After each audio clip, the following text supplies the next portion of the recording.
Assalamu alaikum wa rahmatullahi wa barakatuh. So as you know, the theme of today's conference, it's to some extent involving halal business and everybody networking. And as we mentioned, we're a close to $200 billion market. So I decided that it's appropriate to begin with somebody who's dealt in the field from before. And what better of an example than a prophet of God? So I'll begin. أعوذ بالله من الشيطان الرجيم. That in the name of Allah, the most beneficent, the most merciful, it's in Him who we seek our refuge from shaitan. Because He's the one who's experienced in tempting mankind from the beginning of time till now. And then what do we see after that? We see Allah's mercy present all around us. Bismillahir Rahmanir Rahim. That in the name of Allah, we begin, we prosper, and we seek help. And that Allah is the one who will take care of all of our needs. And the rahmah of Allah subhanahu wa ta'ala extended to all the prophets. And one of the prophets who was really famous, who was known to have dealt with the people who rejected his message. Now I want to talk about this prophet. وَإِلَى مَدْيَنَ أَخَاهُمْ شُعَيْبًا.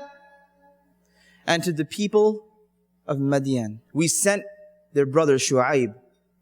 And Shu'aib was somebody from themselves. He was their brother. He was known amongst the people. What did he tell them? قال يا قوم اعبدوا الله ما لكم من إله غيره.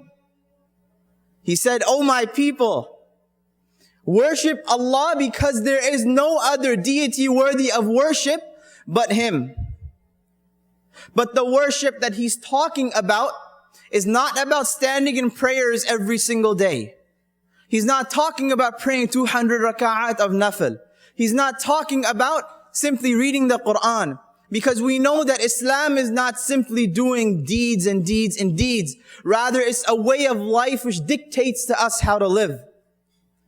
So the way of life which these people were living was of cheating, was of not giving people rights, not being proper in their business transactions. So what did Shu'aib advise them to do? He first reminded them, قَدْ جَاءَتْكُمْ بَيِّنَةٌ مِّن رَبِّكُمْ. He said, you guys know what's right and what's wrong. And a clear path has come to you already. What did he advise them to do? فَأَوْفُوا الْكَيْلَ وَالْمِيزَانَ وَلَا تَبْخَسُوا النَّاسَ أَشْيَاءَهُمْ.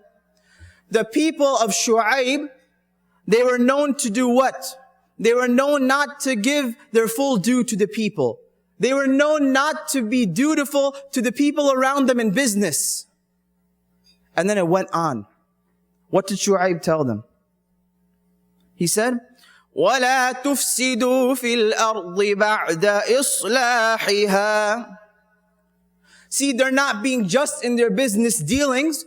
Shu'aib tells them not then to cause any corruption on the earth. Why does he say corruption? Because when somebody's not just, they're disrupting a whole system. They're disrupting a system of economic justice. So he tells them to stop doing what they're doing to cause justice to flourish on the earth. And then he says, ذَلِكُمْ خَيْرٌ لَكُمْ. He said that justice is better for you. And he reminds them again after that. إِن كُنتُم مُؤْمِنِينَ. You're going to be just in all of your business dealings and your transactions if you truly claim to believe. If you truly claim belief in your heart, then you're going to claim to be mu'mineen. Then no, you need to be just in your business dealings. You need to be fair. And you now, in that spirit, this conference is here.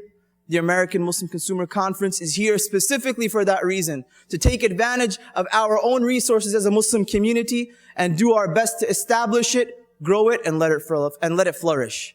Jazakumullah khair. Wassalamu alaikum wa rahmatullahi wa barakatuh.